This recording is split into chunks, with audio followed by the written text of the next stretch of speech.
ایک دن رسول اللہ صلی اللہ علیہ وسلم نے حضرت عائشہ رضی اللہ عنہا سے فرمایا، جو جی چاہے مانگو۔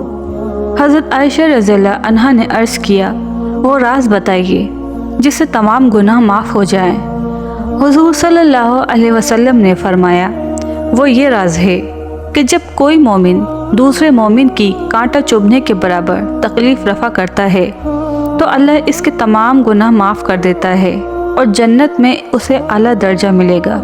جب صحابہ اکرام کو یہ معلوم ہوا تو وہ بے ہوش ہو گئے، مگر حضرت ابو بکر صدیق رضی اللہ تعالیٰ عنہ نے رونا شروع کر دیا۔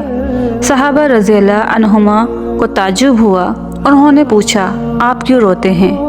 حضرت ابو بکر صدیق رضی اللہ تعالیٰ عنہ نے جواب دیا، میں اس لیے روتا ہوں کہ جب دوسرے کا دکھ دور کرنا گناہوں کے معافی اور جنتی ہونے کا ذریعہ بن سکتا ہے تو ان لوگوں کا کیا حشر ہوگا جو دوسروں کو دکھ پہنچاتے ہیں۔ السلام علیکم ورحمۃ اللہ وبرکاتہ۔ جزاکم اللہ خیر۔